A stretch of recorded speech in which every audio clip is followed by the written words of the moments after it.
welcome to the Arsenal Women Arsecast on Arseblog.com with me, your host Tim Stillman, looking back on Sunday's 4-0 win over Crystal Palace in the WSL, a second consecutive 4-0 win in the WSL as well, 14 goals in the last 4 games scored. I think an own goal in each of the last 3 WSL games at the moment. Arsenal really knocking it out of the park, it must be said. And here to look over that game with me is, as ever, our co-host Jamie Spanger. Jamie, how are you doing? Hey Tim, very good. Do you know what I've noticed though? Like, I'm not going to mention the weather because I listen back to our podcast and every single time I'm like, who is this girl? I'm always talking about the sun. But otherwise, very good. Great win out in Sutton. It was nice to get, a train and 2 buses to get there. But it was a good afternoon, great football game and a good way to end this block. Yeah, definitely. I hadn't actually been to the ground since the men played there in the FA Cup in 2017. And I used to live not too far away, but yeah, nice to go back. Ground has changed a bit. Never been in the press box before, and fair to say I've still got the backache from it. It's an old ground. It's been around for a very, very long time, and I think both the gradients on the stands and the press box were built during a time when humans were a little bit smaller than they are now. So, but I've certainly been in worse WSL press boxes. But you're right, it was a lovely day. We were hunkered a little bit in the shade where it wasn't quite as warm and brilliant sunshine. But, went along trying to strike that balance between riding the high of Wednesday and not losing focus on this. And I think a lot of people, myself included, thought there might be more changes in the starting lineup. So, we had Beth Mead came in for Caitlin Ford, Leah Volti came in for Kim Little, and then Jenna Nighswonger had to play because Katie McCabe was suspended. So, 3 changes, 1 enforced, but 2 very routine changes, Leah Volti and Beth Mead coming into the team. I think a lot of people had their eye on this, Jamie, thinking, is this a game where we could see more rotation than that? So let's put that and we had some questions about that. So let's put that conversation front and centre. Were you surprised, and were you unpleasantly surprised? Do you think there should have been more rotation for this game? Yeah, look, I think, Tim, the first 3 changes, the actual changes that were made, I think they were always happening. They were inevitable. I actually asked Renee about Jenna Nighswonger because we all knew she was going to play because of Katie McCabe's suspension. Beth Mead and Leah Volti, there's no surprises there. I was surprised that there wasn't more rotation. I suspected that we might see Mariona or Alessia Russo get a little bit of a break, come off the bench. I do think, though, Tim, and I think there's been a bit of a heated discussion where the lineup drops before a game and everyone in the Arsenal fan base believes that they have an A license and they are fit to manage a WSL team. And there's nothing wrong with that because I think it's so important to critique lineups. It's important to raise questions to the managers. But at the end of the day, these are professional footballers. They play 90 minutes a week. This week has been a very condensed schedule. There is an international break now. It's not unusual for professional athletes to play full football games regularly. So it's not like they're being overloaded to an extreme amount. My biggest worry with a player like Alessia Russo, and I really do think in this game I would have preferred to see Stina Blackstenius start for a loading perspective, not a tactical perspective, for a loading perspective, is that we know that she's going to go away to England camp and play 180 minutes with the Lionesses. That's just a given. And it's stressful now that there's a Champions League on the horizon. And it's stressful knowing that there's a Lyon doubleheader after the international break. And I think that nags on the minds of fans. It's always going to nag on the minds of fans. And then you press the manager, why isn't there more rotation? There's players that we kind of need on the pitch. And there's always the question of, do the younger players need to go? Kyra Cooney-Cross doesn't start. I don't think that's necessarily unfair. I think that if Renee is going to test out this pivot, she's going to play Mariona in that role again next to a different defensive midfielder. There's no better time to do it than do it against Crystal Palace, who are in a relegation scrap. They're not playing good football. They don't have a good home record. So I can see both sides. I see the frustration, but I can see why Renee kind of went headstrong with the lineup as well. Yeah, definitely. I did think there might be it's always difficult to predict. It's I think a player or 2 might get rested, but I don't know which one it might be. But I did expect 1, maybe 2 of Mariona Russo and Emily Fox, who, let's face it, are the 3 players who've played the most, with Katie McCabe, who was out anyway. But I think there are a few things. I think at the risk of just plainly appealing to authority, the club do have all the data on these players and where they are in the red zone and all that. I'm with you on Mariona. I think she might have been rested were it not for the fact that they're playing her in this kind of deeper midfield role, and they want to see a little bit more on that. But I also think something as well, not to underestimate here. First of all, these are not all Renee's players.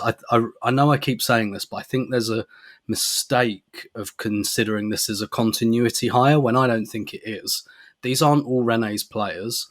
And first off, it's not the manager's job to make players happy, for a start. And you can just Google Emma Hayes, not my job to make the players happy, and you'll find 5 press conference quotes like that where she talks about that's impossible. You can't have a 25 player squad and not have unhappy players. But also, I think with Renee there is something, and I'm speculating here, but I think that there's something going on in terms of changing the culture to become more consistent. And I really get the feeling she's drawing a line and saying, this is the level, and if you reach it, you play, and if you don't, you don't. And how players train, I think, really, really dictates it. So I think there's something about, we've got a manager early in her reign who's trying to set some standards and say, you reach this watermark, you'll play, and if you don't, you won't. And it's that simple. And I'm not lowering that level to accommodate people or to rotate or whatever. I also do think, both in the men's and women's game, like, rest is something fans worry about a lot more than coaches and teams do. I see it all the time in the men's game as well. And without exception, no other clubs behave as we as fans, and I think quite naturally, feel like we want them to. Like, none of them do. So, like, I do think there is a mismatch between the way kind of clubs and players perceive rest and rotation compared to us. So I was a little bit surprised, but not necessarily unpleasantly. And I do think there is a little bit of appealing to authority and saying, if the medical staff and the performance staff and all that and all the data they get, they think that Rousseau and Mariona are fine, then okay, quite frankly. But I think that Leicester game that comes before the 2 Lyon games, that's going to be really interesting. I'm really interested to see whether any of it happens there, or whether Renee looks at it the other way and says, actually, they're going to need a game together when they come back from the international break. So I think we'll have that discussion again then. But, we had Chloe Kelly, left wing, Beth Mead, right wing, Mariona playing a little bit deeper, and quite a different game plan to the one we saw in the last 2 games, I think. Yeah, absolutely. I think the biggest point of this interest for me was how Chloe Kelly plays on the left with Beth Mead on the right.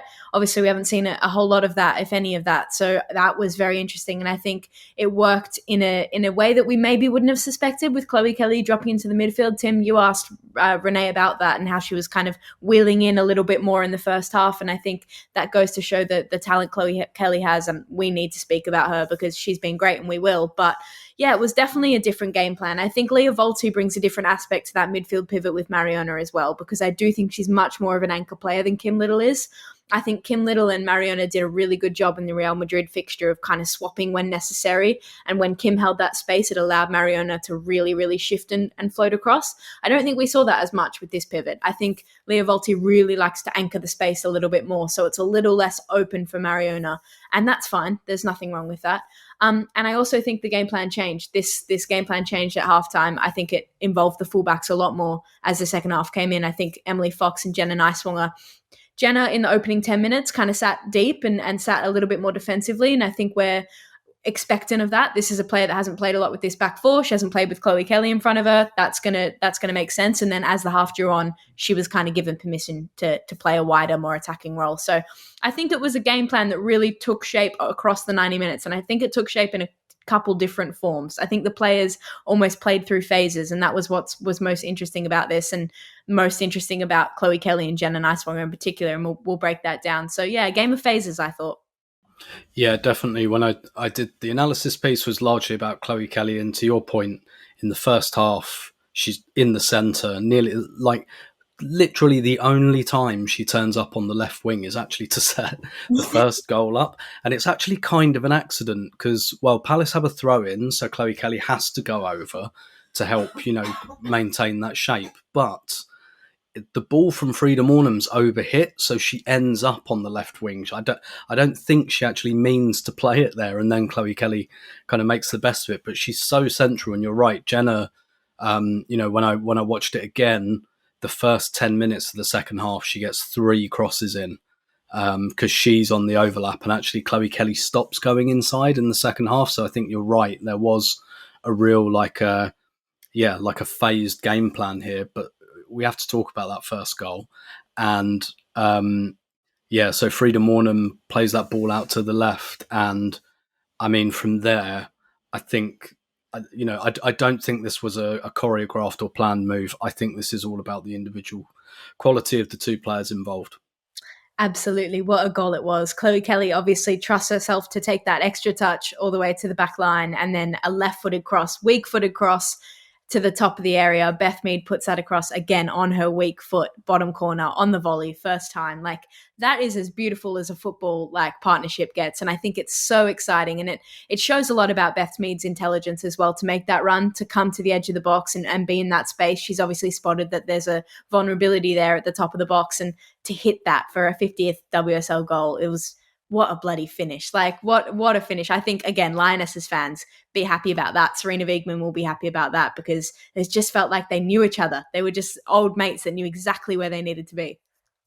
Yeah, absolutely. We'll come on to Beth a bit later, because I think she's really been producing recently, and I think it's really interesting because obviously everyone, myself included, like very besotted with like Chloe Kelly and what she's bringing. And to the point you made earlier, if you'd told me when we signed Chloe Kelly we'd have a game where it's Kelly coming in off the line a lot and it's Beth Mead kind of being quite wide and holding the width on the right hand side, like that's not the way around I would have envisaged it happening, but it did. And for those of you who listen to the post Real Madrid podcast, I kind of said that I'd heard some things about like the club very taken with some of Chloe Kelly's like tactical observations about her role. So I'd be really interested to know how much. I suspect I'll never find out in this actual game, but like how much input she had into that idea. But you're right, like the way she waits for Swaby to come to her, and then just at the point where she can't shift her body weight, she goes past, and that's such a difficult cross. On your weak side, your body's not around the ball, and it's the great thing about it as well is it's picked out. Like she doesn't just slash it into the box, like she picks Beth out, and from where we were in particular, kind of over the other side, that was one of those goals where as soon as the cross comes in, you see it coming, you see it all unfolding, and really, really kind of exciting goal. And then, second goal, I think we're beginning to see a lot of goals that are very similar now in the last couple of weeks, which is usually a sign of good health for a team, I think, when they're executing the same thing. So this goal is very similar to the second goal against Liverpool last week, where there's a high turnover, which I think comes from Mariana again, and Alessia. I've seen Palace concede this goal several times this season, I have to say, and even on her left side, there was never any doubting that Russo was going to put that away. No, definitely. I think that just to note on Palace as well, it feels like this team is a very, very young and inexperienced team. I do think they have oozing talent. Like they've got players, Ashley Vid, and they've got some really, really fast-paced players. But it's just that lack of experience that means they lapse so quickly. And the second their concentration lapses against a good team like Arsenal, we've seen it against Man City and Chelsea, they eat you up. And this is exactly what Mariona did, like wins back the ball, kind of gets a lucky touch on. Alessia Russo picks it up. But Tim, like you said, it's left-footed, but it's such a cool finish. She takes the touch onto her left foot, trusts her left foot. That's her playing with confidence, puts it back into the bottom left corner. 1 goal off Bunny Shaw in the Golden Boot race right now, Alessia Russo is, which is massive news because she didn't score for the first 8 competitive games of the season. So kudos to her. I know Shaw's been injured, but she's fighting off Turlin pretty comfortably, and this is just a classy finish from a high-quality striker that's in form, and I love to see it. Yeah, and I think there's, I don't necessarily think because of the Golden Boot, but I think another one of the reasons she's probably playing is just she's playing well. Mm-hmm. And I think managers generally will be like, as long if you're playing well, like I will rest you when there's a sign that I should, kind of thing. And it just doesn't really look like there is at the moment. And I think when I say she's doing less work, I mean that in a good way, because there were times last season where she was just doing far too much in areas where we just didn't really need her to, whereas it feels a lot more like she's attacking that penalty area. And in this game with Chloe Kelly coming in from the left, Russo was really asked to attack the right channel. So those two are almost like a front two, Mm-hmm. actually, which was quite interesting. But you mentioned Jenna Nighswonger. Actually, when I posted about the goal on Blue Sky, the first goal that is, I said it was a Nighswonger cross because I just saw a left-footed cross from across the other side, and let's face it, from about 60, 70 yards away, they do actually look quite similar. It really was like, if you weren't at a good vantage point in this game with Frida Mornham, Alessia Russo, Beth Mead, Chloe Kelly, Jenna Nighswonger, like there's a commentator's nightmare there. But you asked Renee about Jenna Nighswonger. What did you make of her performance overall? Yeah, I was so impressed by Jenna Nighswonger. I thought the opening 5 minutes I mentioned earlier was a little bit shaky. It felt like she was very stuck to her pocket. She was staying in the left back defensive position. Felt like she wasn't really going forward yet, just adjusting to the game state. I think adjusting to playing next to Steph Catley as well, playing behind Chloe Kelly. But the game, like I said earlier, it felt like it was in phases. And Jenna Nighswonger was the perfect example of how it was in phases. I think the first half, she really started to creep up at the end of the first half. But as soon as the second half starts, she's pushing right up the pitch. She's playing almost as a high winger. And I think that her tenacity is very, very underrated because of her size. I think people kind of underrate how strong she is on the ball, considering how small she is. It's definitely a little bit of a physical weakness that there will be exploited by other wingers. You're not really taken to when you're playing against a Crystal Palace team that aren't completely, like Abby Larkin hardly had a knock on Jenna Nighswonger the whole game, and that was purely because of the game state. It wasn't because Nighswonger had an amazing defensive game. But I thought if you analyze it from phases, Tim, like Nighswonger was the perfect example of how this game played out because she kind of grew as the game went on. And I don't know if it was a direct conversation at halftime to say, Jenna, like, you have more time, just go forward, you have more time. You know that Steph and Leah are behind you there. You know that Leah Volti is going to drop into that space if necessary. And I think there are a couple times in the opening half where Mariona Caldente really, really helps Jenna Nighswonger because Jenna goes forward, Mariona kind of drops deep and says, hey, I've got the space here.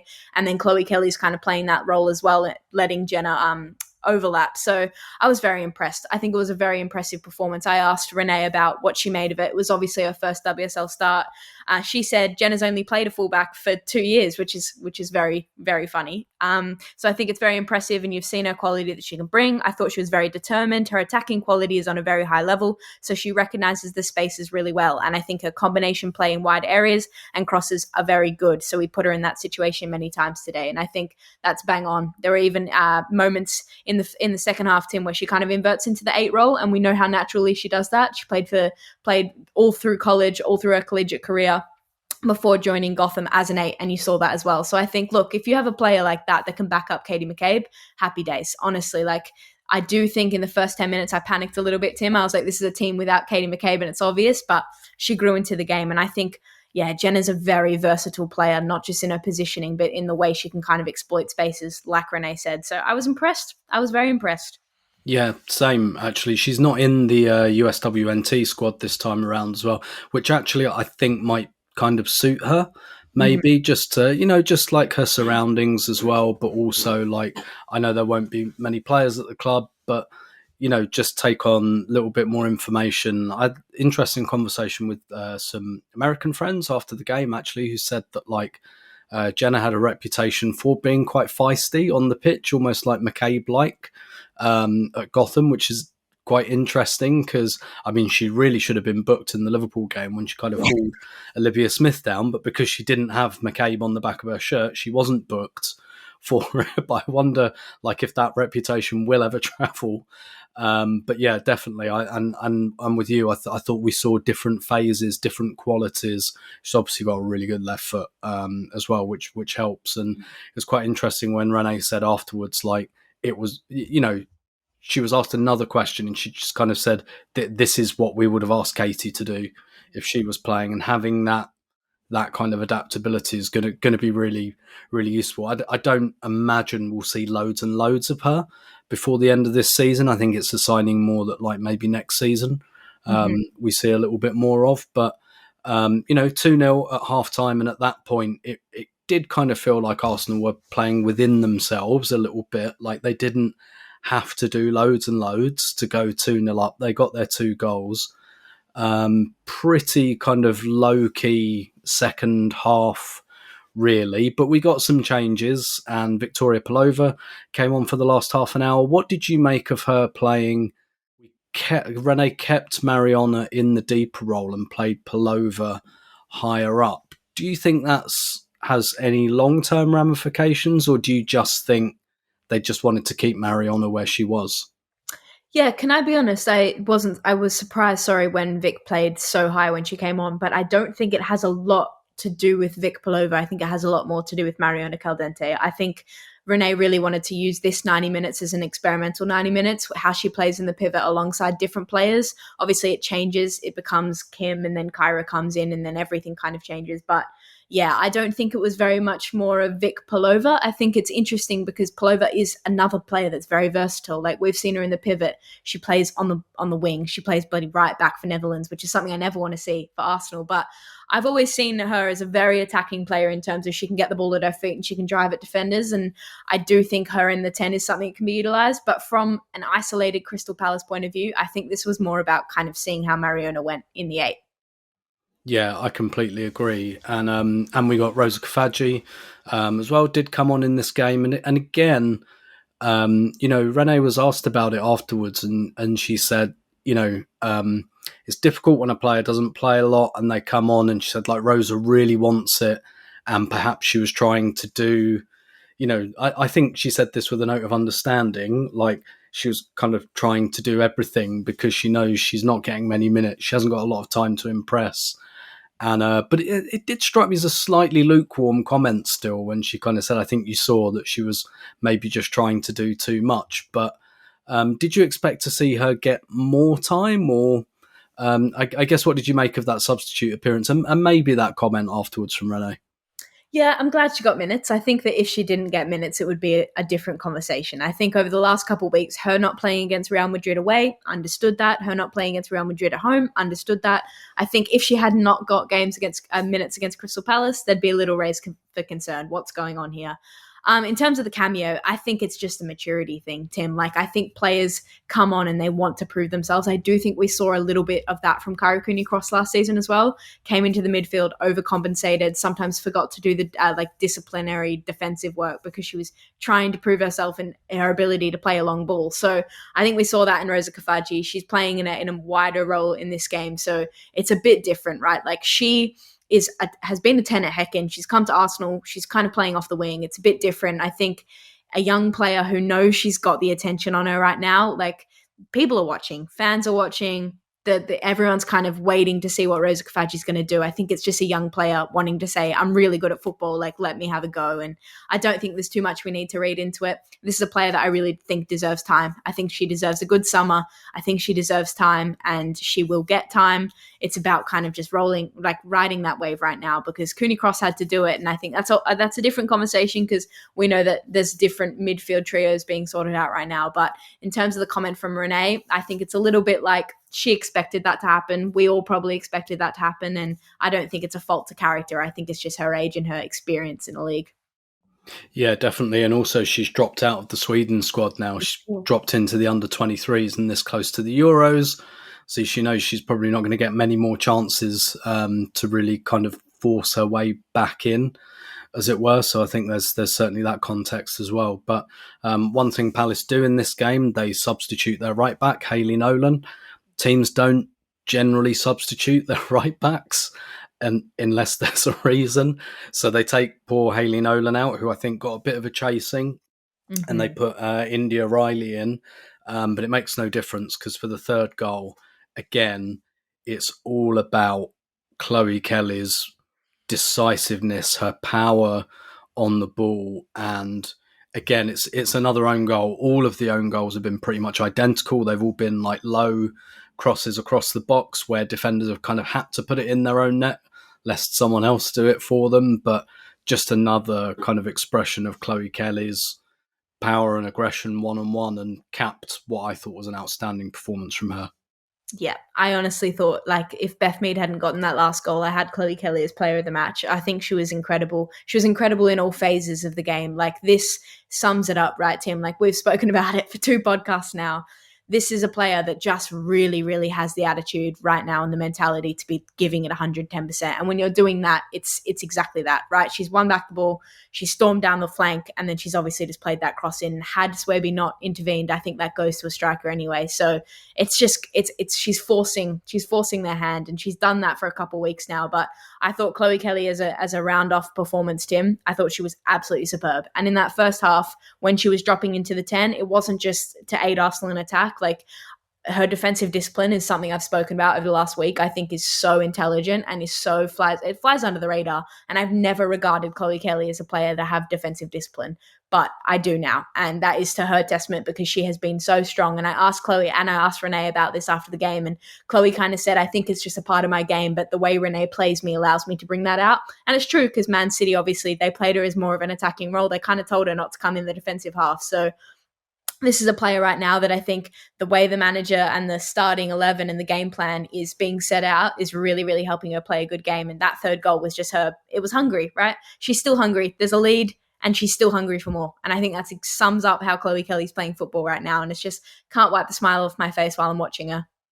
Yeah, definitely. It's really fun finding out about players that you thought you knew. Mm-hmm. You know, like I watched a fair amount of her over the years, watched a lot of Man City, watched a lot of England, think I have like a good handle on her qualities, but like I think she's showing a lot of qualities I didn't necessarily know she had, and maybe it's because she couldn't show them at Man City, or maybe it's just like I wasn't watching as closely. You know, it's probably like a little bit of both, but yeah, I asked the slightly cheeky question about whether she wanted to stay, because you know, very early in the game there was a Chloe Kelly, we want you to stay kind of chant, and she was very diplomatic and dodged the question. But I mean, look, I said on the last podcast, I believe the club are keen, are taken with what she's provided on the pitch and on the training ground. I don't yet know the thoughts of the player or anything like that, but I just can't imagine she's going to want Man United more than this. Like, maybe if she was like a bit of a squad or a rotation player, or she was coming off the bench here and there, maybe, but she's an important player. And, you know, listen, with all due respect, I just the pull of living in Manchester, I think, is going to have to be really big. Can you, Mm-hmm. can you see any justification for her not wanting to stay permanently? No, definitely. I agree, Tim. I think it's all set up here, and not to like toot the horn of the Arsenal Football Club, but Arsenal Women is a brand as well. Like, you've got the fans, you've got the Emirates Stadium, you've got the travelling support. Like, the fans love her. It's an English club that love her. She's also, I think she's a QPR season ticket holder, so it means she can go watch QPR on the weekends as well. Like, you don't want to do that from Manchester United. You don't want to do that from Carrington. But yeah, no, I think Arsenal and I think both parties should be interested in that, because she is been unbelievable. And I think a lot of people, I've seen a bit of criticism of whether she's playing for a contract. She knows she's out of contract. I think this is a player, honestly, that Renee Slegers, and whether it's Renee herself, whether it's just like the Arsenal game plan and the tactics employed, have unlocked something new in Chloe Kelly, because I truly believe that she's a great player. She always has been, but I don't think it's always been in her. I think the way Man City played kind of stopped her from reaching that potential, just purely from game plan. That's not a bad thing. So I think both parties involved, like, Chloe Kelly, we want you to stay. That is for sure. Yeah, definitely. And you know, yeah, to your point about, you know, we had 3 Lionesses on the score sheet here: Beth Mead, Alessia Russo, Chloe Kelly, Serena Wiegman. Plenty for her to enjoy in this game, I think. And, you know, we should, again, we've talked a lot about Chloe Kelly. I think that's very understandable. It's a new player, someone we're learning about, someone who's really brought something to the team since January. But, you know, we got an old favourite as well, the Beth Mead crot. She must be in double figures for that, the amount of time she's done that over the years now. But, I mean, her performances remain, like, there's really high output there. She doesn't officially get credited with the assist for the Liverpool own goal, but it is her assist. You know, she creates so much when she comes on against Everton. Like, there's still a lot of output from this player, and I think it's another player we allow to wash over us a little bit because her output is so high. And even though she's not playing every minute of every game anymore, this was her first 90 minutes in a while, I think, like, the end product is still very much there. Yeah, definitely, Tim. I think it was very funny. I saw Steph Catley posted an Instagram photo and called Beth Mead, referred to as the Queen of the Crot, which is very true because it was vintage. To be fair, in lifetime, I thought it was Jenna Nighswonger. Can I be honest? Like, they look the exact same. I have no idea why I thought Nighswonger was in the right channel, but I did. And then someone said it was Beth Mead, and I was like, that makes a lot more sense now. But yeah, Tim, I think Meado, she's been great in the last couple of weeks. Obviously, like, coming off the bench against Liverpool, I think we spoke about her tenacity and she was hungry as soon as she came on. But like, she did something in the Crystal Palace game in the first half where Crystal Palace actually gain back possession in the flank and they kind of start to approach Emily Fox, and Beth Mead just comes back, wins back the ball, plays it through the midfield. And again, like, I think we spoke about why she started in the Real Madrid away game. It's because of her defensive attributes. Like, that's not spoken about enough. That area of her game is not spoken about enough. And I think it's so impressive that she got the full 90 minutes. And I'm so glad she got the full 90 minutes because she hasn't been playing consistently full football games. And that was her ability to show her complete game. I think we've seen, okay, when she's not scoring or assisting, she's doing the defensive work. She's dropping back. That's really good. Or when she's scoring, she's kind of being dragged at the 60th. So we're not seeing her play out a full game. And I was so glad that she got the full 90 minutes, Tim, because it was her ability to show us this is a very comprehensive Beth Mead performance. And I was having a conversation with someone the other day and they made a really funny point that was like, you can kind of judge someone's opinion, or like, you can kind of, take the weight of someone's opinion about football if you ask them about Beth Mead. And I think that's very true because someone that's maybe clued in the last year might have some dire opinions about Beth Mead, but we know how good of a footballer she is. We know how high her levels are. So I was pleased that she got the full 90 minutes, Tim, because I feel like she has something to prove and she needs to remind people that. And I was very happy for her.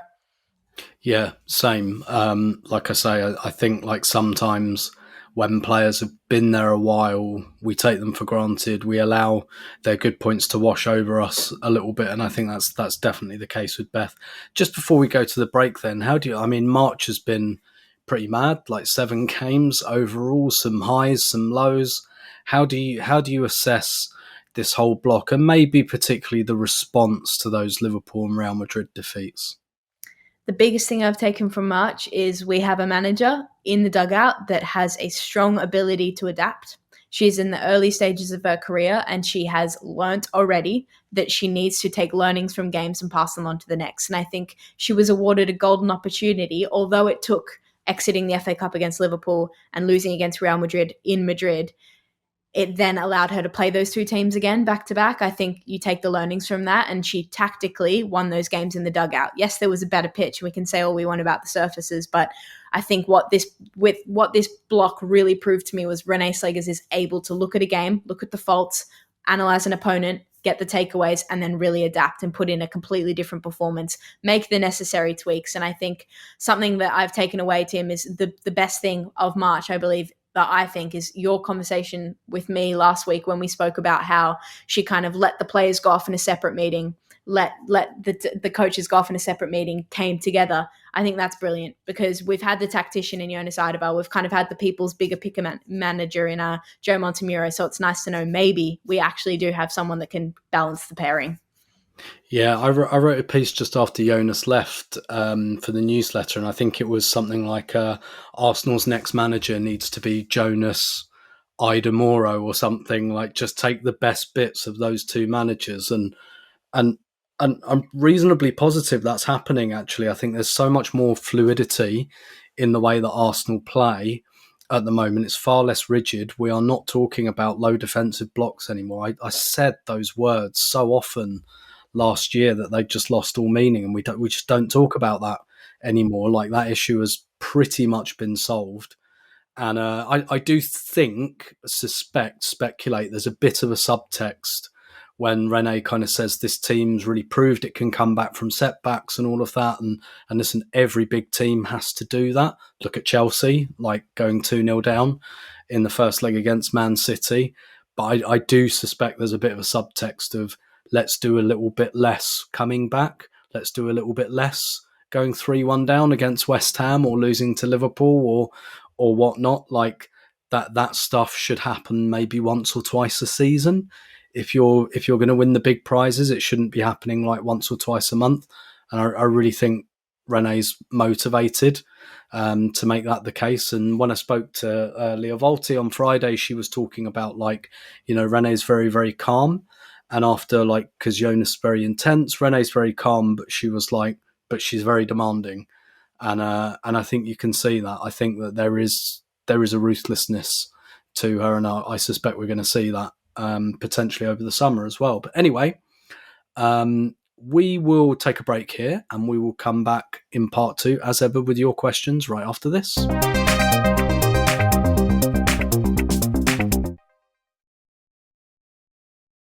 Okay, welcome back to the Arsenal Women Arsecast on Arseblog.com with Tim Stillman and Jamie Spanger, looking over Sunday's 4-0 win over Crystal Palace over in Sutton. And as ever, we will give over part 2 to your questions, which are posted on Blue Sky. And Jamie, we've had loads about the midfield, particularly with the change of Mariona playing deeper. And I did the newsletter about this today, I'm really intrigued to see, is this like her new position, or is this just something we're doing because it's working at the moment? Either of which I think is fine, depending on how things go. But there are loads of questions. So, Dan Smith at Dan Smith, KCC is a great prospect, but a weakness in her defensive positioning. Do you think it's a coincidence that since switching to Mariona or Little, Mariona or Volti, we've not conceded any goals? And very few chances. This one from Hal at Hals517. Realistic expectations of how Vic may be used for the remainder of the season. We saw her higher up on Sunday. What role do you expect her to have in some of the bigger games, or do you think we'll use her to close games out? And this one from Aidan at Beltran's Old Mole. Do you think it's possible Arsenal might evolve to a 4-3-3 with Mariona as one of the eights? So just loads of questions about the midfield, like what does this mean for Kyra Cooney-Cross? Could this be like a more permanent position for Mariona? And how do we see Victoria Pelova being used for the last, what we got, certainly 6 games left, fingers crossed 7. 7.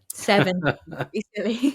I love these questions. I'll start with Dan's question because I had this one as well about KCC being a great prospect. And I think, yes, her weakness is defensive positioning. That is certainly the case. We've spoken about that a little bit. I don't know if it's necessarily positioning, whether it's discipline, whether it's both, but I do think sometimes she kind of floats too much. And I don't think it's a coincidence, since that switch to a Mariona Little or Mariona Volti, we've conceded less goals. I don't think that's a coincidence. I think we also need to take into weight that the Volti-Mariona pivot was played against Crystal Palace.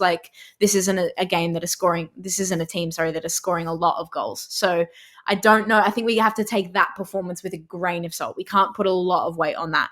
However, I think that Little and Mariona, they make a difference defensively. And I think something we spoke about way back when, Tim, about Mariona, and we said her ability to recover the ball is so impressive and flies under the radar. I feel like all I've talked about this podcast is defensive wingers, by the way. That's crazy. But yeah, she runs back the ball and she has a very, very strong lung system, basically. She drops back, she recovers the ball, and I think that really, really helps Kim Little. And I think the pair of them, they're just experienced, and they're 2 very intelligent midfielders. I'm not saying Kyra's not. I'm just saying she's a different brand. So I think when we're looking at defensive players, I think Little and Mariona are just players that play with intellect, they play with pure intellect. So I can understand why we've conceded less. I'm not saying there's not a spot for Kyra Cooney-Cross, because I think there is. And this feeds into the question about Vic Pelova and Aidan's question about the 4-3-3, because I think if Arsenal were to develop into a team with a lone 6 and 2 8s, it solves a lot of problems and it answers a lot of questions. I wouldn't mind it at all. I think if you were to play a 4-3-3 with one single pivot, one single lone 6, and whether it be an 8 and a higher 10 or 2 8s, I think that's a very exciting prospect, because that way you can play Leah Volti, Kim Little, whoever you want to play in that 6 role. I think it does beg the question of whether there needs to be another profile in that 6 role next to Leah Volti, backing up Leah Volti, or replacing her even with years to come. But I think if you can play Pelova as an 8 in a 4-3-3, it makes it a lot more exciting. You can play Frida with her, you can play Mariona with her, then you've got a very big variety of third midfielders, because I think Vic Palova brings something that Frida Monum doesn't, but I think Frida Monum brings something that Vic Palova doesn't. That's finishing. I think Vic brings kind of dribbling abilities. Mariona as an 8, I like it. So it's a long-winded way to say I think in order to like fit all this talent into the midfield, I think we will see adaptation. I think gone are the days where Renee Slegers is saying we need to rely on a double pivot of Leah Volti and Kim Little all games. I don't think that's how she's viewing this midfield anymore. I think we're going to see change, and I think we're not going to see it immediately. It will come next season. I don't think she's going to make wholesale changes to the tactical side of it, but a shift in that midfield. And I love this question from Aiden, because I think that's what she's aiming to do. And that's what we can do with Mariona Caldente in the 8. And it allows Victoria Palova to kind of slot in there as well. So, yeah, I'm very interested to see whether it's an actual formation evolution rather than what players she's choosing to select. Yeah, I really like Mariona there. Mm-hmm. We've had this conversation, haven't we, about like where does she fit in? Is she a 10? Is she a wide player? And I think also with Chloe Kelly on board, Arsenal have an extra winger, and that's enabled us to drop Mariona, because now we've got Beth, Chloe Kelly, Caitlin Ford that we can use pretty interchangeably, which we just haven't had for such a long time. But I do think for the majority of games that actually Mariona really suits this role, with like a good pivot behind her. I don't like it with Kyra, but with one of Kim or Leah, I really like that. Have you got a question for me? I do. This one's a bit of a bigger picture question, Tim. It's from Charlie Seymour 94. We can dream of winning the Champions League and of Chelsea slipping up in the WSL, but to you, what would a realistically successful end of the season look like from our current position, given the start to the season, second place in the league, and a chance to reach the Champions League? Final is amazing, in my opinion. It's Charlie's opinion. Yeah, definitely. I've been pretty positive for a long time that Arsenal would get second. I think it would be very disappointing not to at this stage, particularly with the fixtures we've got left. Like, we've just played the bottom team, then we got the team in 10th, followed by the team in 11th. Like, we should be putting that away. And the fact that we've got United on the final day at home and the last 3 fixtures they've got, I think it'd be very disappointing not to finish second. And I felt that way for a while. And I felt that we've looked better than City and United as well. That's played into my confidence. Obviously, not having a chance to go to the FA Cup final is like I can not take or leave, but like the Subway Cup, you lose in the last minute to Man City. We won it the last 2 years. It happens, type thing. The FA Cup's very disappointing, but I think definitely finishing comfortably in second. And look, I can't demand we beat Lyon. I think we can. I'm not saying we will, but we can. But like just making those 2 games, that like a bit like the Wolfsburg game. It's interesting. I asked Leah Volti like about where Real Madrid figures in the kind of Champions League memories, and she still picked Wolfsburg, and I think a lot of people do, even though we lost. And obviously there was a context to that in terms of injuries, but I just think Arsenal turned that into a tie when they had no right to. Like, they turned that into a really close tie when they had no right to. It's not quite the same at the moment, but I just want us. I want us to go through, but I like give Lyon 2 really good games, and if we lose by the odd goal, penalties, extra time, I can compartmentalize that and say, okay, we've performed as I'd want us to in the Champions League. We've gone to a semi-final. We've locked horns with Lyon, and again, I hope we're on the right side of that. But yeah, I think I don't just think finishing second. I think finishing second reasonably comfortably should be on the agenda. Like, I think we should be looking at not losing another WSL game, maybe not dropping any more points in the WSL, and giving Lyon the game of their lives over 180 minutes. And what happens off the back of that. But yeah, I think like, yeah, go like win out in the WSL and let's give Lyon hell. That's what from where we were, relative to where we are, I'd consider that. Yeah, it'd be wrong to say successful because we don't win a trophy for that, but I'd think that would be a good launch pad for us. Yeah, definitely. Okay, what about this then? We talked a little bit about this, about kind of the rotation thing, but let's bring it up again because there's a few other things in the questions here. One from Helen at HXM829. What are your thoughts on Renee's rotation? And I thought it was interesting when Katie Reid came on for Leah.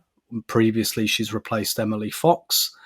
Do you think Katie Reid has the potential to be that physical aerial partner to Leah? She's clearly quite tall. Yes, she is. But also on the flip side of that, at NDMW, can fans be guilty of over-indexing the importance of rest rotation? The club have visibility of player medical data, which we don't. So is it fair to criticise Slegers for a lack of rotation when she's been vocal in pre-post-match comments about fostering a competitive training environment? Yeah, certainly. To answer the second question first, I think we spoke about this at the start of the pod, Tim. Like, fans can be guilty of over-indexing, and that's natural. Like, you're always going to have a reactionary response when you're worried. I really do think you're worried that if you don't play Rosa Kafaji, she's going to leave. You're worried that if you play Alessia Russo, she's going to get injured. Like, that's just the nature of football. I just think like there was a time where we were all crying out for Jonas Eidevall to have some like stability in his starting 11s, and he was over rotating. He was changing his 11s so much, and now we're kind of complaining that Renee Slegers isn't doing it enough. So look, it's going to happen in football. Fans are going to be a little bit overcritical. I think it's always coming from a good place as a football fan. You just want your team and your players to succeed, but I don't think it's an issue. Like Tim, you said, this team, the backroom staff, the coaches, the fitness experts, the physios, they have access to the data. They know exactly who should be playing and for how often. So yeah, fair enough. And for Katie Reid, yes, I think she would be a great partner for Leah in years to come. She's obviously not there yet, and that's fair enough. She's got the stature. That's the aerial threat that we've been speaking about for months and months and months, about how we don't have those kind of physically demanding players. I think Katie Reid is that physically demanding player. I think she's also very no nonsense. And something I noticed, it was funny in the halftime warm up, she was having a kick about with Rosa Kafaji, and every time Rosa Kafaji got the ball to her feet, she was like doing keep me ups for like 35 seconds, and Katie Reid was just kind of standing there, and then she'd pass the ball to Katie Reid and she'd just one touch it back. Like, she's no nonsense centre back. So I think in the future, as Leah kind of holds that centre back pairing, I think Katie Reid is exactly where she'll want to be. She'll want to be a centre back. She'll be that physically demanding centre back.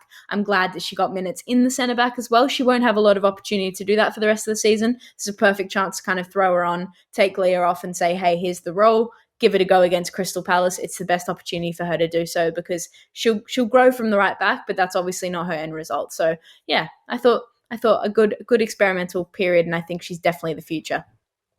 Yeah, and I'm sure that would be a reward for how she was training as well, like getting those minutes at the end. So yeah, I think looks like we've got a good player there, and I do take Renee at her word that she believes in her, and the defence might look pretty different next season, because there are some players there that I don't think will be there for an awful lot longer. So she might get some opportunities there. Your turn to ask me one, isn't it? Yeah, I've got one from Dick Byrne at Dick Byrne at Blue Sky Social. Just how big of a difference is having width options since Kelly's loan deal? The ability to rest, rotate, and bring on fresher players with more zip in their game to be a game changer. How has that improved the ability to press, to offer different game styles? And then has gone to say, should the club have addressed the lack of width during the summer outside of Mariona and Hertig's Mariona's constant injuries?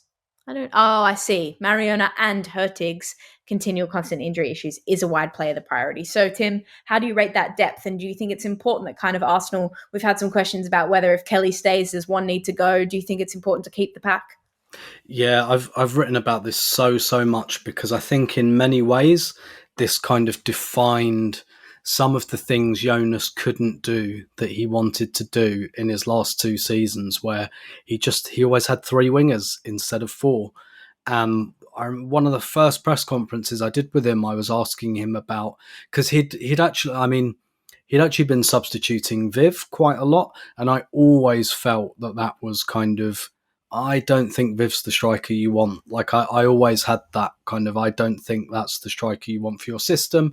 But I asked him about because we hadn't been used to seeing that under Joe. Viv played every minute of every game. And he kind of said, ideally, in every game, I want to sub my front three out, basically, because he's like, I want to do high intensity, high pressing, and I want all my front three off and being replaced in the second half, ideally, in every game. And he just couldn't do that. Like, for such a long time, it really was only Beth and Caitlin.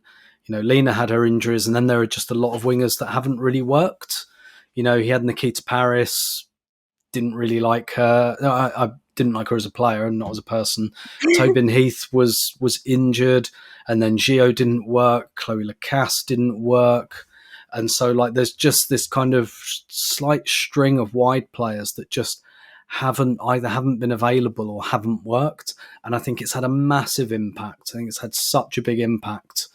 And Chloe Kelly has kind of sorted that out in a very, very big way. As to the kind of, should a winger have been prioritised? I think yes. I think Arsenal went into last summer prioritising a winger. That was kind of always what I was told. And that's what you could see in the squad where a gap was, that they were interested in bringing in a young, skillful, explosive winger.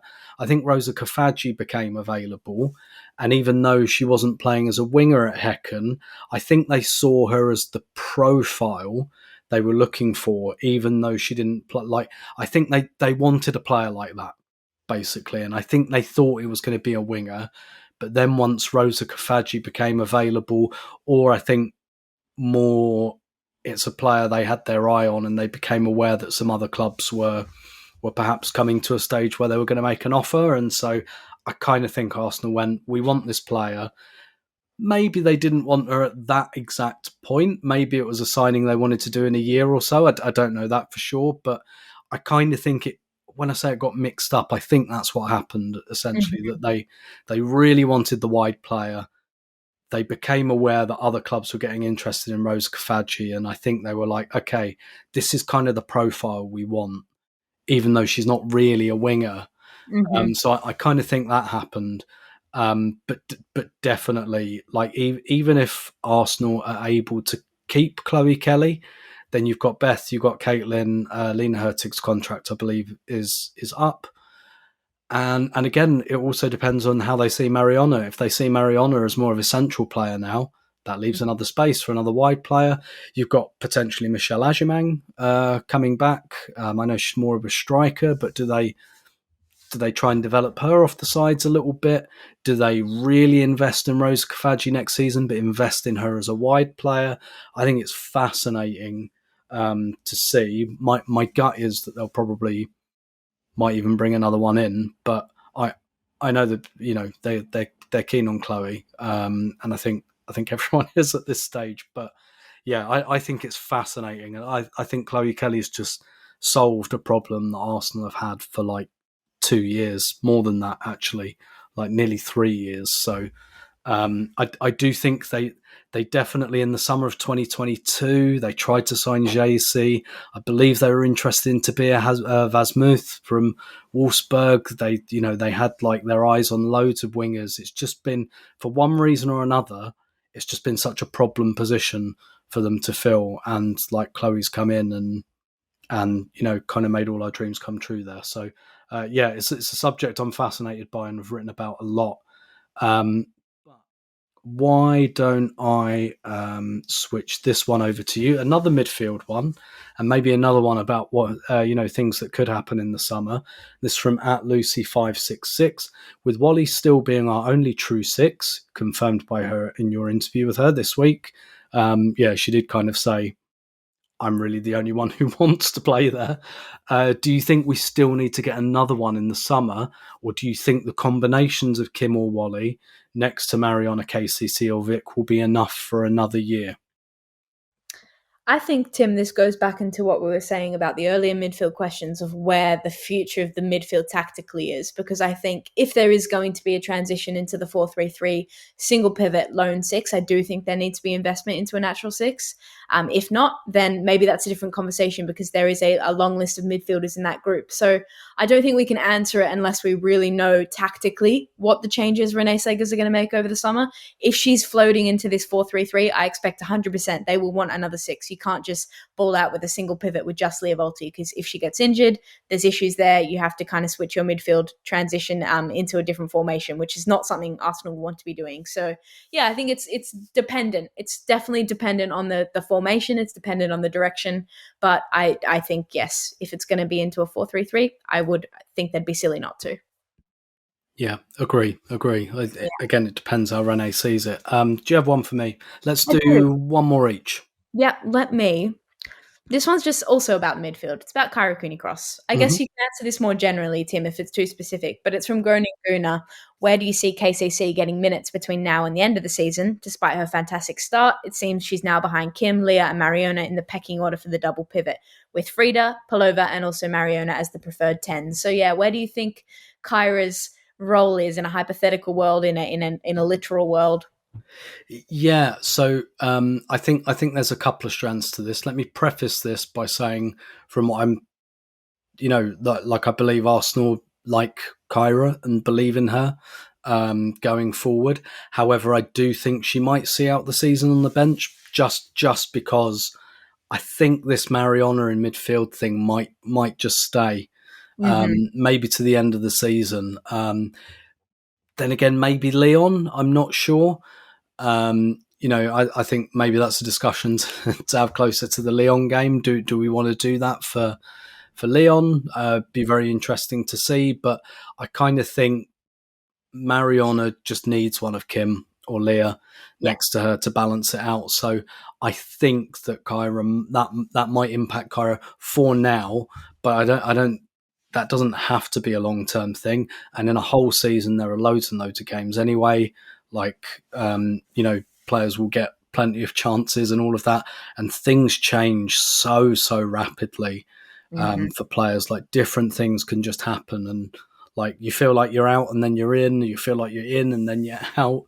But what was really interesting was before the game on Sunday, like the players, not all players, some players will just go out on the pitch when they arrive, have a little look around and all of that, get their surroundings. But Renee was having a very long conversation with Kyra on the pitch. And like, it looked, I mean, it was a distance. It looked like good natured and all of that, but it was a really long discussion. And look, they could have been talking about house prices or something. I don't know, but it did kind of catch my eye. So I think it's one of those things where for Kyra, it might be a case of you might be coming off the bench for the rest of the season. However, that doesn't have to be your fate indefinitely. And I think, I think Kyra as well. I've heard lots of good things about her adapting this year and just, being much more acclimatized, I think, to her surroundings, to the environment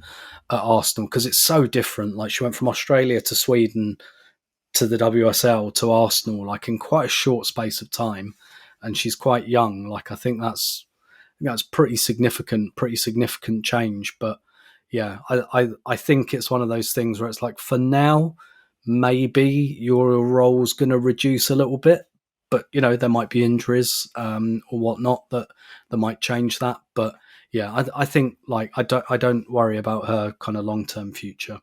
I'm going to ask this one. Actually, I think this is an interesting question from Clive at Clive-B. Both Renee and Bompastor have very calm demeanours.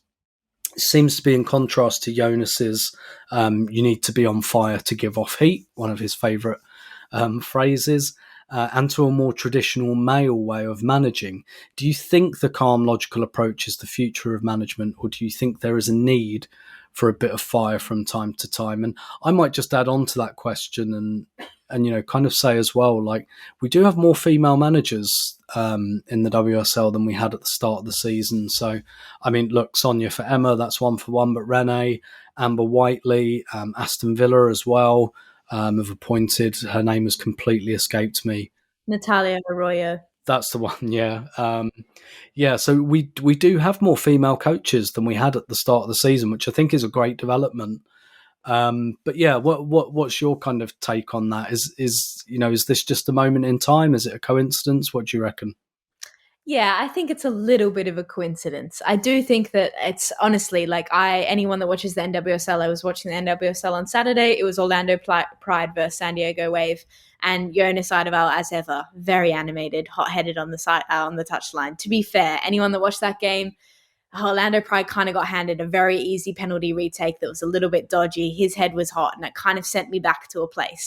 So he's still going. He's still the same for anyone not watching him. But yeah, no, I think it's a bit of a coincidence. Sonia Bonpastor is so calm. Like, she's one of the calmest managers in world football. That's just how she manages. She hardly gets animated. So when she's animated, it's quite impressive. Like, even in that Champions League game when they overturned that deficit, it was very rare that she kind of showed emotion. And I think Renee's quite similar. We see her kind of throw her hands up after a game, and that's fair enough. But I think it's a coincidence that they're the same. I don't think we're waving off the not aggressive managerial style. That's just like an overly maybe vocal and passionate managerial style. If you look at Brian Sorensen and Rianne Skinner, who I think are actually two very underrated managers in the WSL, they are incredibly animated. Like, Rianne Skinner is constantly directing her players on the pitch, yelling, shouting instructions, and it's working for West Ham. They're playing very well. Brian Sorensen, if you watch a Walton Hall Park game on a stream, it's actually awful because the microphone is situated right next to him. So I think in terms of the WSL, if we're looking at Renee and Sonia, it's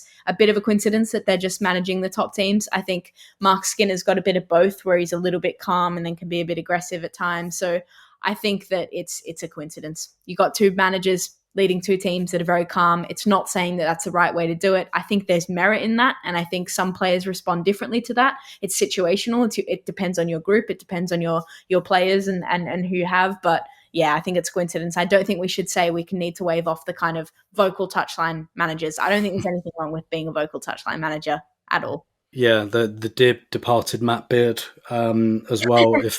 If he's anywhere near a microphone, tends to be some post watershed stuff there.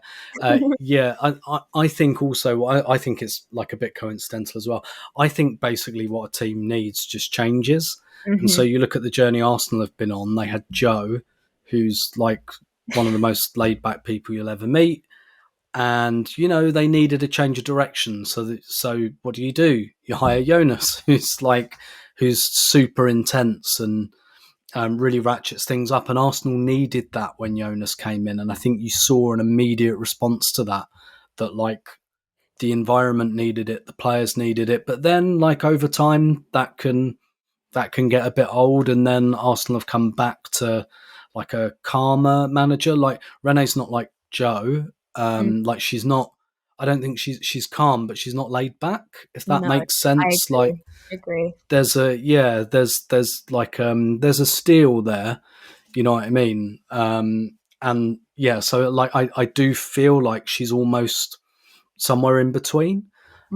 Definitely outwardly a bit more like Joe, but I think like I wouldn't describe her as laid back, and probably the same with Sonia Bonpastor, but like what will inevitably happen is in a couple of years it will trail off and Arsenal will need someone who's a bit more intense again. That's just, I think football teams just need that. Like a message gets old, the delivery of the message gets old, and you need to change it up a little bit. I think that's just natural, and it just so happens that Arsenal and Chelsea have just hit that at the same time, basically. But I do think the fact that we've got more female coaches in the WSL, I do think that's an interesting development. I hope that that's not coincidental, because two of them,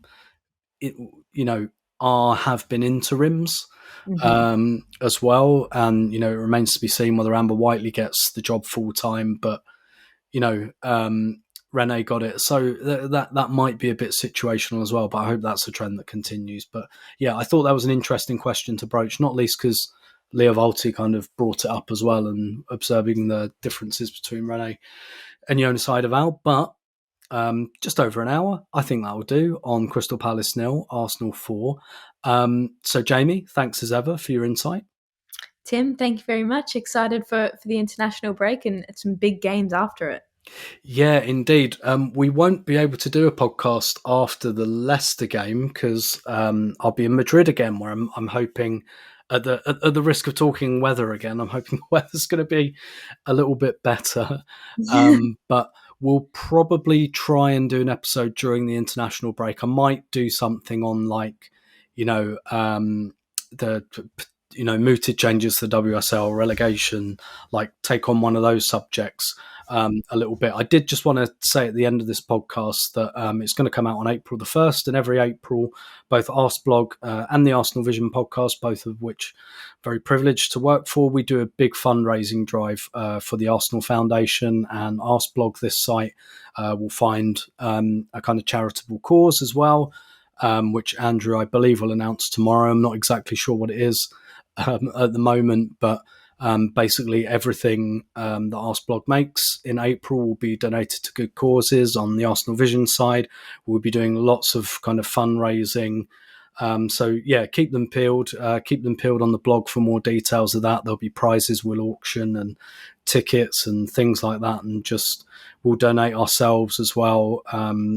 Portion of my salary, all of that, all of the money Arseblog makes. So yeah, keep your eyes on that during April, because we'll be doing a lot of fundraising for some very good causes. But other than that, we'll speak to you at some point during the international break. Thanks as ever for listening. Thanks for your questions. Thanks for the love, for the disagreement, for all of it, because it really makes this worthwhile, and we're really happy with the amount of people who are listening, and lots of people stopping me saying they listen to the podcast. They don't read the articles anymore, but they listen to this, which is great. So thanks for that, and leave us a review wherever you listen to your podcasts, and we'll speak to you very, very soon. Take care of yourselves, and goodbye.